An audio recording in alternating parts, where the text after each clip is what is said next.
Hey, feeling young, but they treat me like the OG. And they want the T on me, I swear they bitches boy know got me. that juices in the building, man. What is good, man? I am back with another video, another reaction.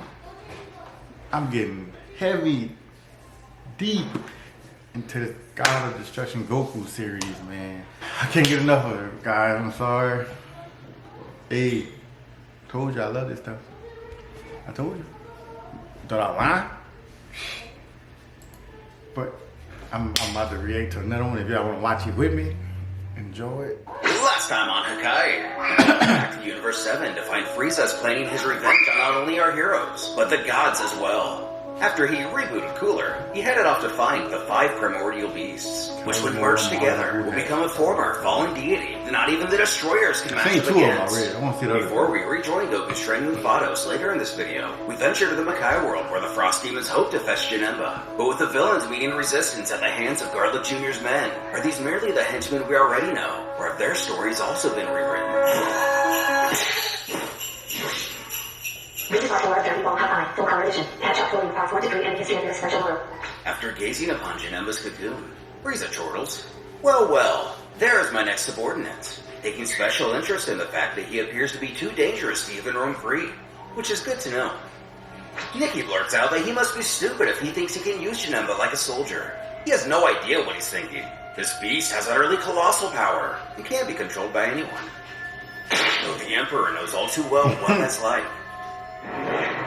Not long ago, he dealt with a drooling ape of the same variety. Luckily, he too now knows an effective method of handling this kind of power. Sancho interjects that he doesn't know what he refers to, but there's no way it compares to Janemba. But as Frieza as ever, our favorite Ronin quips that their ignorance is no concern of his. He bequesters Cooler special forces if they think they can handle this lot. With a quick read of their power, Salza scoffs it's a paltry 20,000 units. They won't even need a battle tactic for this one, before ordering his men to attack.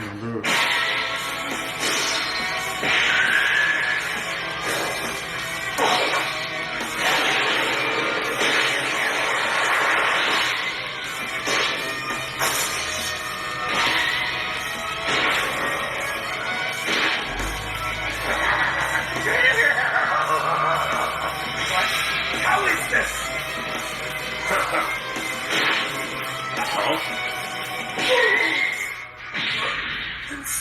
Underestimated your opponent.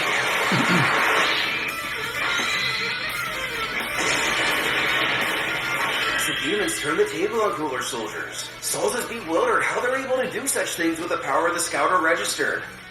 Checking it again, his foe's current reading is over 150 million.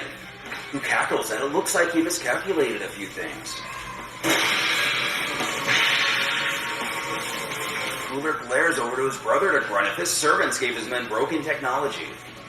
But on the contrary, these trackers are the most advanced in his army today, capable of detecting vastly higher power levels than previous models. The problem is they are simply containing their energy, and so their devices didn't detect their real power.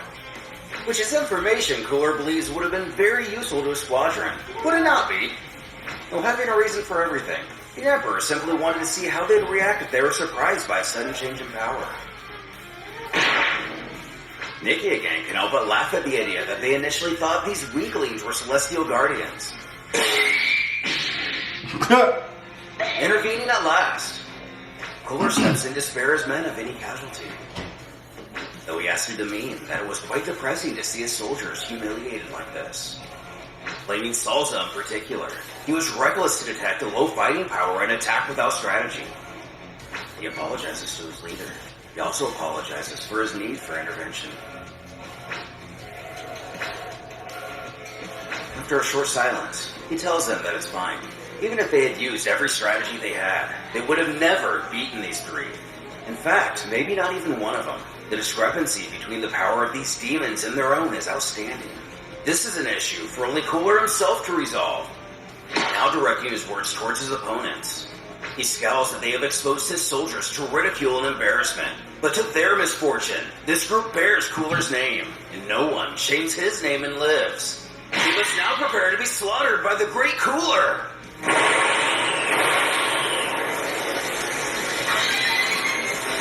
gauging the reading of his commander. His power is at 200, no, 600 billion, and it just keeps rising.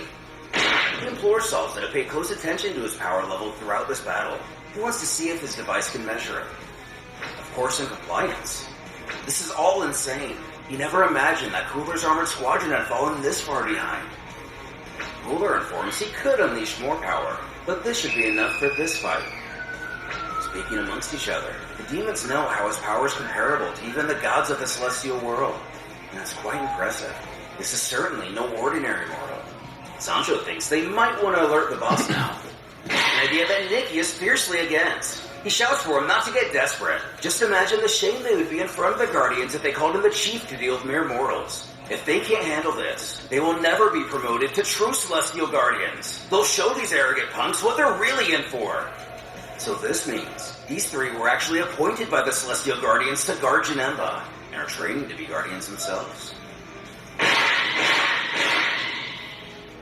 The scout are ringing out. Salsa comments how these guys seem to have the same ability to store their power away. Just like Cooler's. Their levels are now growing rapidly. Doing good, guys. Cooler himself turns back to question just how much stronger they've gotten. Either still unable to sense ki himself, or simply seeking a confirmation of what he already believes.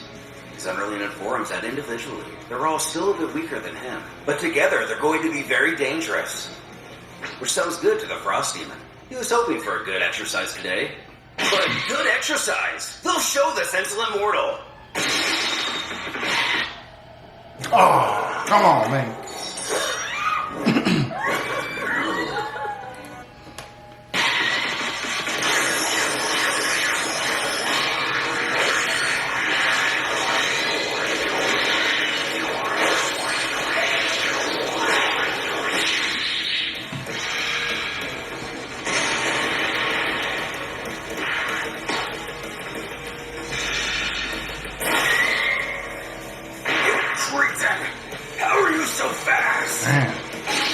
Kool ain't playing with it. I won't let you get away! Super Demon Fist! Goku! Goose!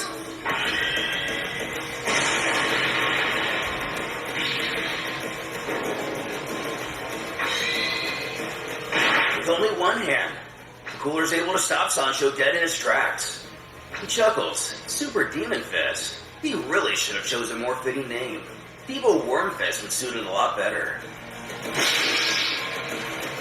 Regardless, now that both of Cooler's hands are occupied. Now, Nicky! I'll tear you with the faces! The old Frieza! Please help him!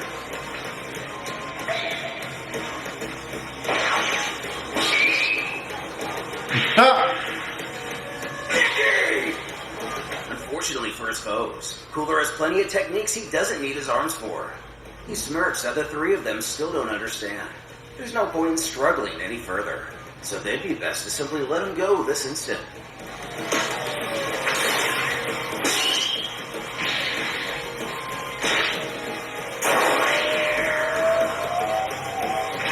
Damn. Puts an end to Sancho. That boy ruthless. Definitely puts an end to Ginger. Nicky shouts out for his fallen comrades, still clinging to life himself. To be frank, Cooler thought they would be a lot more of a challenge. It would have been nice to test the extent of his new powers. While disappointing, at least it was good to experience real combat again after so many decades. Salsa's in disbelief. Cooler's power wasn't that far above the demon's individual powers. Fighting as a group, they should have been a much bigger challenge, but it was a massacre. Frieza explains that Cooler began to control his powers so precisely that during combat, he changed it several times to attack or defend against these three. The alteration was so fast, his tracker couldn't even detect it, even though it's a top-of-the-line model. Seems like Frieza decided to borrow some ideas from his favorite Defenders of Earth. This must be one of the things that he taught Cooler during their month of training. Although, Frieza worries that Cooler's ki control is almost as refined as his own. The fact that he's come so far in much less time than it took himself means he'll have to watch his brother's progress even closer than he thought. Slumped over, the defeated Nicky curses his adversary. He questions if he really thinks this is over. Even though they may only be apprentices, they are still Celestial Guardians. They will not fall so easily. Cooler wants to know what he's babbling on about. He's already lost. His two useless friends are dead, and he can't do anything without wound in his chest.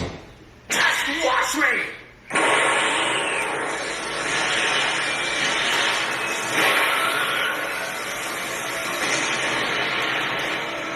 Spell is skyrocketing!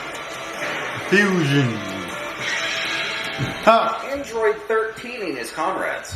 Mickey bellows out with the absorption of Sancho and Ginger. He is now the most powerful demon in existence, demanding this filthy mortal prepare himself.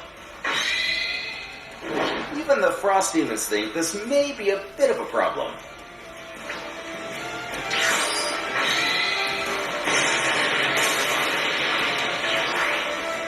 Best I get this over with. What?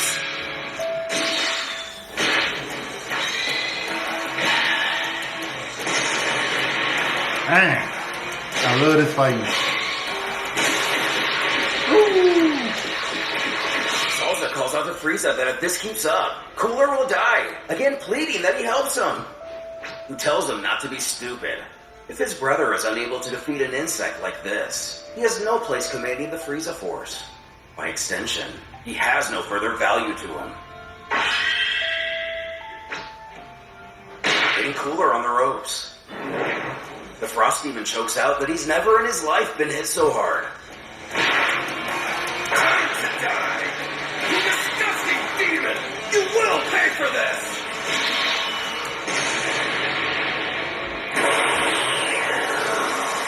As he again begins to power up, Salza wonders if it's possible that this is the ultimate form of his commander. Heck, he didn't even believe the rumors were true.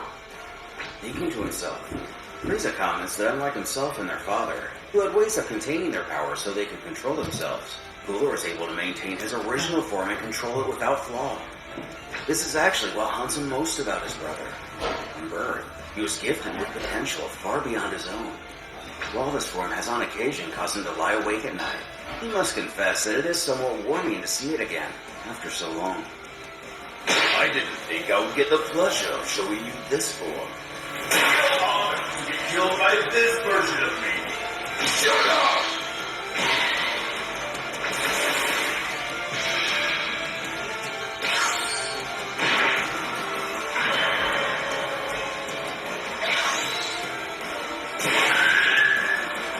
Impossible!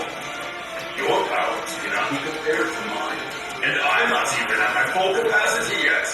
You never had a chance in this fight. I told you to shut up!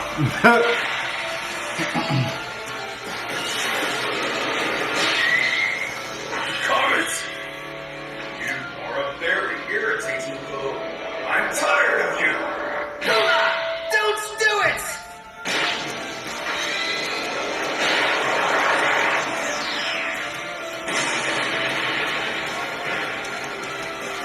After an explosion vibrates the entire palace. Frieza seen with an outreached arm. Salsa thanks him for finally stepping in to help. But Frieza is furious. He demands to know what Cooler was thinking. Does he want to destroy this entire place? If he himself hadn't stepped in to contain that explosion, he would have killed his own men. Even worse, he would have likely vaporized Janemba. Removing his mask, Cooler admits he's right. He may have gotten a bit carried away. Though in the end, everything turned out fine. How you gonna get mad? He's just like you, y'all brother. Mercury Avatar's 7.5E electric output is intelligent, all-electric propulsion. Getting Frieza getting to taste his own medicine. Rushing over to the cocoon. It doesn't appear that it's taken any damage. In that case, he then wonders aloud if they should awaken him. But did he not ask that Zuno guy what to do upon finding this beast? Alas, no. He was hoping to ask one of those pitiful souls he so haplessly killed. So the other Frost Demon figures, whatever. They can just go back to him and make him tell them. An idea that Frieza sees right through. Even despite all his years of imprisonment, Cooler still hasn't lost his wit. He should have already expected that waking up Janemba wouldn't be easy, so he purposely eliminated those Guardians with the intention of suggesting that they go to Zuno so he could meet him. He should have known he too would seek out such a being who contains all the knowledge of the universe. Though all of this is no matter, As long as he keeps his brother under surveillance, there isn't much he can do with whatever information he obtains. With a smile, that sounds just fine to Frieza, ushering them all to leave. After that, they return to the ship along with Janemba's cocoon, and then set off on another journey, this time towards Zuno's palace. Meanwhile, on the planet of destruction in Universe 6, getting knocked to the ground, Goku sighs that even though he's a god of destruction now, there's still a huge gap in their powers. VIDS is a really tough lady in a fight, who implores her student to mind his attitude. This sparring session is nothing personal. He must think on the bright side. At least he's managed to advance a lot in the realm of his powers as a destroyer in the last month. And he is happy that much is true. At first, he could barely control his body, and his power was all out of whack. He could barely retaliate without causing terrible destruction or even hurting himself. Not that he's perfect now, but at least he could fight without destroying everything around him and losing control. VIDS descends, that's not quite the case. It is true that he's already controlling his powers better, but there's still a big limit on how much he can release in battle. If he exceeds this in any way, his power can still get out of control and cause great catastrophes in the universe. He takes note of her advice and promises to keep trying his best. Happy with this response, the angel calls for a break from the training for now. Sometimes, resting can do good for one's progress. As he's already able to minimally control his powers, how about they go on a little stroll to get to know the universe? Is there any specific place he wants to see? Now that she mentions it, there are actually a few things he wants to do. Fighting with Hit again is definitely at the top of the list. Then there's a planet of the Saiyans he's curious about, and maybe even checking out the Earth here. However, VIDS doesn't know that facing Hit again is such a good idea. First reason being that now that he's greatly increased his power, it may be a disappointing challenge. Second, there's still the chance that the battle will get out of hand and the universe will be crippled by his new strength, although visiting Sadala might be a better option. Not exactly what he wanted to hear, but he figures it wouldn't be too much fun fighting Hit if he can't use his full strength anyway. In that case, he'll take her up on her advice and go to Sadala. After all, the Earth here probably isn't too much different than the one he already knows. So it's settled. Tonight he'll rest, and tomorrow they leave for Sadala. The next day, the pair arrived. Checking out a city from afar, Goku's amazed at all the castles and architecture. He had no idea the Saiyans here were so developed. But it wasn't always like this. Sadala has undergone many conflicts. In the last millennium, though, it has developed a lot. Today, it's one of the most civilized planets of Universe 6. Or depending on who you ask, even the most important one. But the most important one? Why is that? And there are a few reasons. The main one is that the Saiyans are probably the greatest force of order in this universe. Among all of those who provide security and policing services here, the Saiyans are the most impactful. In Universe 7, they have something called the Galactic Patrol. This universe's version of that is Sadala's Saiyans. Goku actually remembers Kappa saying something like this. All the Saiyans here are heroes. Speaking of whom, a trio of which appear to lock on to our hero. He wonders what's up with them. VIDS explains that since they're very close to the royal castle, they're currently in a forbidden area. Flying over to stop them. One of the soldiers barks to know who they are. Do they not know this zone is off limits? Our hero tries to inform him that they don't want any problems. He just wanted to come here to see Kappa, Kale, and Caulifla. But what does he want with their captain? And what's his relation to these two bandits? Bandits? What's he talking about? They're not bad guys. As a familiar voice shouts for the guards to stop. Bowing in the presence of his captain, the soldier goes to explain. When he's interrupted by Kappa, he tells the group that these are his friends. They can all rest easy and return to their posts. He'll deal with them. As his underlings do so, he happily greets the pair before asking where Champa and Vegeta are, which prompts Goku to blurt out that he forgot that Kappa doesn't know anything yet. It's a long story, but in short, it seems that Mr. Champa wasn't doing a very good job as a god. So now he's been chosen by Zenny to be the newest god of destruction of this universe, causing Kappa to have a proper reaction. Scratching his head, Goku's confused by his demeanor. Why is he so shocked? Because you know, like the god of destruction, Kappa right? asks Lord Goku to please not tell him he's come here to destroy Sadala. But nah, they're cool. He just wanted to... Hey, you should have scared him and be like, yeah, I gotta destroy y'all. Naturally, this is a big relief. In that case, He would very much like to introduce him to their king. He's sure His Highness would love to know that an actual god is visiting them. What does he think? That sounds awesome to Goku. Afterwards, Kappa took Goku and Vados to Sadala's royal castle. Noticing all of the respect that Kappa's mere presence commands, Goku mentions as much to the Saiyan. In fact, none of the soldiers are even reacting to him or Vados. Now that he's captain of Sadala's elite, Kappa is considered the #1 warrior of the king's army. No one in the entire army has more authority than he does, besides the king himself, of course. Simply replying, that's pretty neat, our hero then inquires about Khalifa and Kale. Aren't they part of the army too? In a hushed tone, Kappa requests that Goku not mention their names while he's here. It's a very touchy subject that he'll explain later.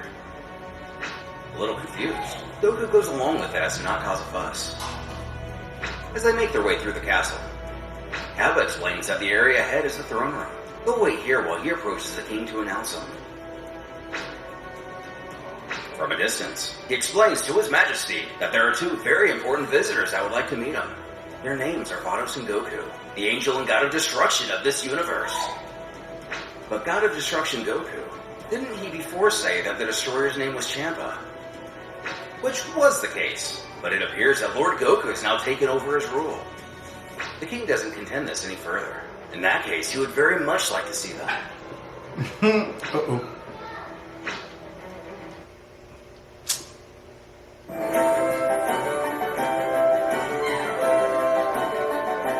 Experience visual.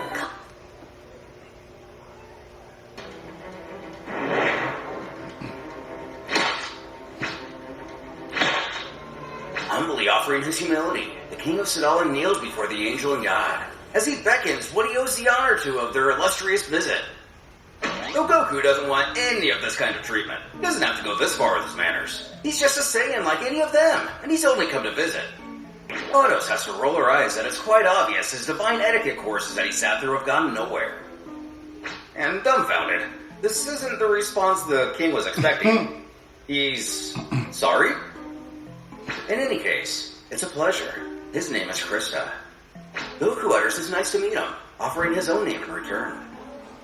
When he realizes something, this guy, has Vegeta's face. But Vegeta, isn't that the guy Kappa told him about from the 7th universe? And it is. In fact, Mr. Goku here is Mr. Vegeta's greatest rival. So a Saiyan from another universe became the god of destruction of this universe. What a curious thing. Now that Goku thinks about it, it is kind of weird. With open arms, King Krista invites Lord, or rather Mr. Goku, to join them in a feast. He would love to know more about the Saiyans of Universe 7. Kappa told him a few things, but he's willing to bet that he has a lot more to inform him of. Though unfortunately, he can't. He's, kind of under punishment at the moment. But a god being punished? How? Vados chimes that during his training, Lord Goku ended up disobeying some of her advice, and was very reckless. Because of this, his power went haywire and he destroyed a large part of the universe. To fix his mess, she had to use her ability to turn back time. It was a lot of work. After that, she gave him the punishment of going 1 month without eating. As he is a deity and does not need to eat, he'll certainly not die. But his mortal and mental conditioning still makes him hungry, so it's the perfect discipline. Setting aside the humor of the situation, the king really only hears that this Saiyan, this god, destroyed a large part of the universe by a simple lack of control? Changing his tone, he immediately requests Mr. Goku to fight him. With Frieza in possession of the first of the primordial beasts, will everything remain as smooth for him in collecting the other 4? And now that Goku has finally met the fabled king of Sadala, just how well will the man live up to I figured they'll go fight. I figured that. Who didn't see that coming? Saiyans love to fight. Warriors, bruh. Oh, it's getting awesome. I could binge on this all day.